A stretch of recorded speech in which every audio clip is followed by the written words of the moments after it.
अच्छा, इनिशिएशन हो गई। अब इनिशिएशन के बाद हमने क्या करना है?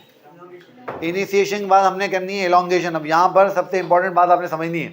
देखें, जीन तो बहुत बड़े बड़े होते हैं ना। अब मैंने तो चूंकि आपको एक प्रोसेस समझाना है तो हमें को बहुत बड़े बड़े जीन बनाने की ज़रूरत नहीं है। जब ये डीएनए के दोनों स्ट्रैंड खुलेंगे तो आप समझ रहे हो कि मैं कुछ बेस सीक्वेंस यहाँ लिख लेता हूँ, कुछ यहाँ लिख लेता हूँ। लेट सपोज यहाँ मैं लिखता हूँ ए, यहाँ मैं लिखता हूँ टी, चले फर्ज कर लेते हैं। यहाँ लिखता हूँ सी, यहाँ लिखता हूँ सी, इधर लिखता हूँ जी, इधर लिख देता हूँ चलो ए, इधर लिख देता हूँ सी। फर्ज कर रहे हैं, ठीक है। और इसके सामने चूंकि डीएनए के दोनों स्ट्रैंड कॉम्प्लीमेंट्री होते हैं, एक दूसरे को कॉम्प्लीमेंट करते हैं, तो अगर आपको एक का सीक्वेंस पता है तो दूसरे का खुद ही पता चल जाता है। तो ए के सामने क्या आ जाएगा? टी, टी के सामने ए, सी के सामने जी, सी के सामने जी, जी के सामने सी, ए के सामने टी और सी के सामने जी।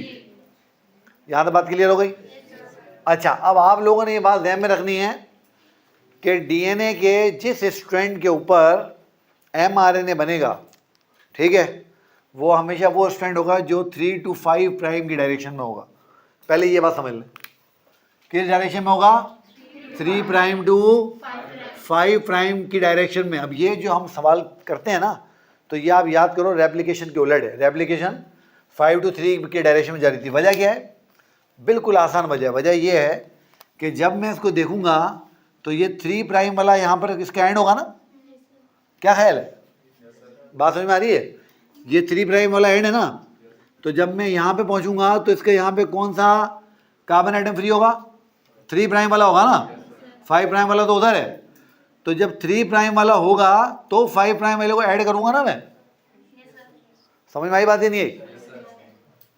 रुक जाओ रुक जाओ रुक जाओ रुक जाओ, नहीं कोई मसला नहीं, कोई इशू नहीं है। इधर देखो, ये न्यूक्लियोटाइड था ना, ये नाइट्रोजन बेस, ये कार्बन नंबर 3 ये था, याद है? और राइट, ये कार्बन नंबर 5 ये रहा, और ये फॉस्फेट लगा हुआ है, ठीक है। इसमें ये वाला एंड फ्री है ना। जब ये वाला एंड फ्री होगा तभी तो मैं कार्बन नंबर 5 से बॉन्ड बनाऊंगा इसका। अभी बात समझ में आई? यानी जब एमआरएनए बनेगा तो ये तो हो गई डायरेक्शन किसकी? ये तो होगा हमारा स्ट्रैंड। क्या होगा हमारा? जो एमआरएनए बनेगा वो 5 to 3 की डायरेक्शन में जा रहा होगा। एमआरएनए की डायरेक्शन क्या होगी? 5 to 3 प्राइम की डायरेक्शन होगी एमआरएनए की।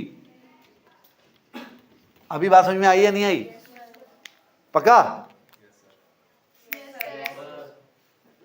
आवाज नहीं आ रही? आ गया। तो अब देखें यहाँ पे क्या होगा। अब बिल्कुल आसान है। अब हमें ए स्ट्रैंड पे बनाना है ना, तो देखो ये ए है, ए के सामने टी नहीं आ सकता। क्यों? क्योंकि आरएनए में टी नहीं होता ना, आरएनए में यू होगा। तो न्यूक्लियोटाइड मौजूद होते हैं जनाब अली, यू यहाँ पे आएगा, अटैच हो जाएगा और ये यहाँ जुड़ जाएगा। फिर टी के सामने क्या आ जाएगा? ए आ जाएगा, क्योंकि आरएनए के पास ए होता है। फिर सी के सामने क्या आ जाएगा? जी आ जाएगा। फिर सी के सामने क्या आ जाएगा? जी आ जाएगा। जी के सामने सी, ए के सामने यू और सी के सामने जी। ऐसा ही है। अब यहाँ पे बहुत इंपॉर्टेंट 2-3 बातें समझ लो। पहली बात, डीएनए के इस स्ट्रैंड पे एमआरएनए बन रहा है ना, डीएनए के जिस स्ट्रैंड पे एमआरएनए बनता है उसको टेम्पलेट बोलते हैं। टेम्पलेट स्ट्रैंड, क्या बोलेंगे इसको? ये टेम्पलेट है तो इसका नाम रखो। इस वाले का नॉन टेम्पलेट स्ट्रैंड। वो कॉम्प्लीमेंट्री ठीक कह रही है, मगर नहीं, यहां पे दोनों नहीं कहेंगे। तो ये टेम्पलेट स्ट्रैंड हो गया और ये नॉन टेम्पलेट स्ट्रैंड। एमआरएनए हमेशा किस पे बनेगा? टेम्पलेट पे बनेगा हमेशा। मगर अभी हमें काम की बात समझनी है, अभी हमने काम की बात की नहीं है। Template strand, side for mRNA formation. ये किसकी साइड है बेटा? MRNA formation. सही हो गया। मगर देखो एक चीज नोट करो, और ये बात बड़े काम की और ये नोट करनी है। कोड कॉपी हो रहा है, टेम्पलेट स्ट्रैंड पे बन रहा है ना एमआरएनए, मगर देखो ये क्या है? यू किसी जगह है, टी की जगह।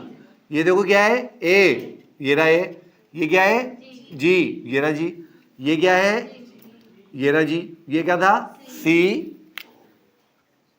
ये रहा सी, ये क्या था यू किसकी जगह है, और ये जी। अब तो तुम मुझे बताओ कोड ये वाला कॉपी हो रहा है, ये वाला कॉपी हो रहा है, शाबाश, कौन सा वाला कॉपी हो रहा है, नीचे वाला कॉपी हो रहा है ना। तो पता ये चला कि टेम्पलेट स्ट्रैंड जो होती है इसका एक और नाम भी है, इसको कहते हैं एंटी सेंस स्ट्रैंड। क्या बोलते हैं इसको, क्या मतलब हुआ इसका, इसका मतलब ये हुआ किसी के पास जीन नहीं होती है, इसका मतलब क्या हुआ, इसके पास जीन नहीं होती है। जीन कहाँ है, इसके सामने वाले स्ट्रैंड में, जो कौन सा स्ट्रैंड था, नॉन टेम्पलेट स्ट्रैंड, इसीलिए इसका दूसरा नाम है सेंस स्ट्रैंड। यानी जो सेंस है, जो अकल है वो इस स्ट्रैंड के पास है, जो जीन है, जो मैसेज है वो इसके पास है। अभी बात समझ में आई या नहीं आई, पक्का। इसीलिए जेनेटिक्स में आसान जबान में सेंस स्ट्रैंड को प्लस स्ट्रैंड और एंटी सेंस स्ट्रैंड को, टेम्पलेट स्ट्रैंड को नेगेटिव स्ट्रैंड भी बोलते हैं।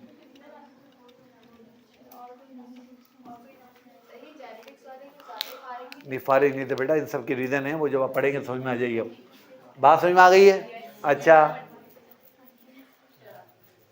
ये बात हमें समझ में आ गई है।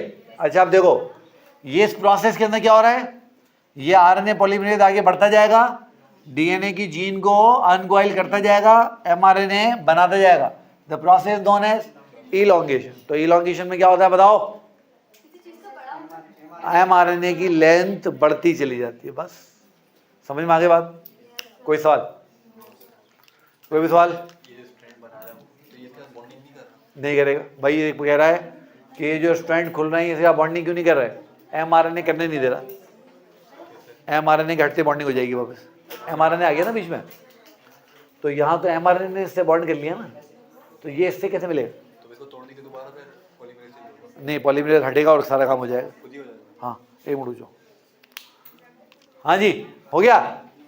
यहाँ पे सीक्वेंस कब लिखा हुआ है बुक में, क्या 5 सीक्वेंस एंड 7 और मैंने कहा ना, ये इतनी डिटेल छोड़ दो ना, जो वो टाटा बॉक्स है कैट बॉक्स याद रखो बस, बहुत है तुम्हारे लिए। ये बात समझ में आ गई। आखिरी फेज रह गया टर्मिनेशन, टर्मिनेट करके जान छुड़ाते हैं।